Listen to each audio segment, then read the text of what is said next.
বিরোধী দলের যে সময়, সেই সময় অনুযায়ী তো আমরা আমাদের পক্ষ থেকে চিফ হুইপের কাছে আমরা টাইম বন্টন করে দিয়েছি। ওনার মতো করে বন্টন করলে তো হবে না। মাননীয় চিফ হুইপ, আমরা যে বুঝেছি। মাননীয় চিফ হুইপ বলেন। মাননীয় স্পিকার, সকলেরই বিষয়টা অনুধাবন করতে হবে। আমি আপনার মাধ্যমে আমি ওনার সাথে কথা বলেছি একটু আগেও। বিষয়টা হলো যে আমাদের হাতে এখনও 12 থেকে 13 ঘন্টার সময় থেকে যাবে, আমরা আলোচনা করতে পারবো না। বিকজ আমরা 30 তারিখে যদি মাননীয় রাষ্ট্রপতি যদি সংসদ প্রয়োগ করেন, তাহলে আমাদের 12-13 ঘন্টা, প্রায় 14 ঘন্টার মতো সময় আমাদের হাতে থাকে।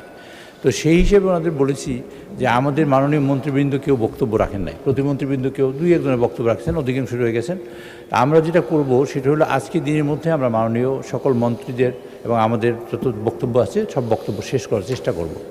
তো সেই কারণে আমরা মাননীয় মন্ত্রীদের সর্বোচ্চ 8 মিনিট এবং থেকে 10 মিনিট মতো সময় দিতে পারি, আর দিতে পারি না, আজকে কোনো অবস্থাতেই পারি না। আর আমাদের খায়ের ভূঁইয়া আমাদের খুব ভালো বক্তা, আমরা সবসময় চাইছি যে সে বসে বক্তৃতা দেব, কিন্তু আগে দেয় নেই, এখন আর সময় নেই। সেই কারণে আমরা সময় পাই না।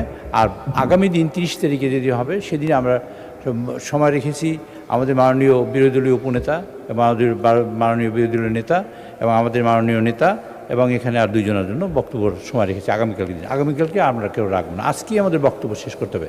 সময় আমাদের হাতে সব মিলিয়ে আছে 3 ঘন্টা। এখন থেকে যদি হয় তাহলে হবে 1 ঘন্টা। আর পরবর্তীতে যদি আমরা আসরের পরে বলি 3:30 যদি বসি, তা 3:30 বসে আমরা 9টা পর্যন্ত সংসদ চালালে আমরা সময় পাই 2.5 ঘন্টা সব মিলিয়ে।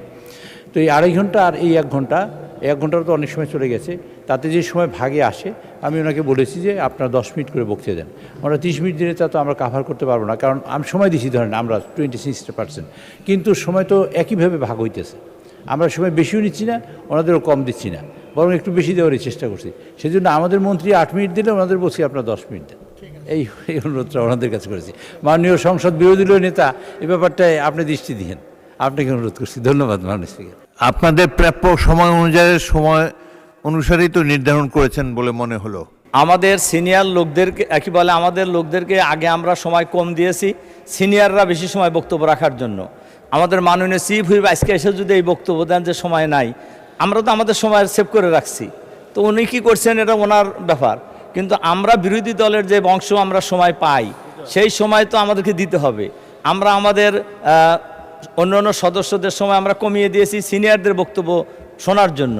এখন আজকে উনি এসে যদি নতুন ফর্মুলা বলেন, তাহলে তো এটা হবে না।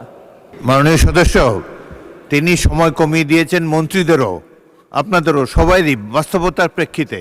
আপনি শুরু করেন, আপাতত সময় 8 মিনিট, তারপর দেখেন। 8 minute is a long time man.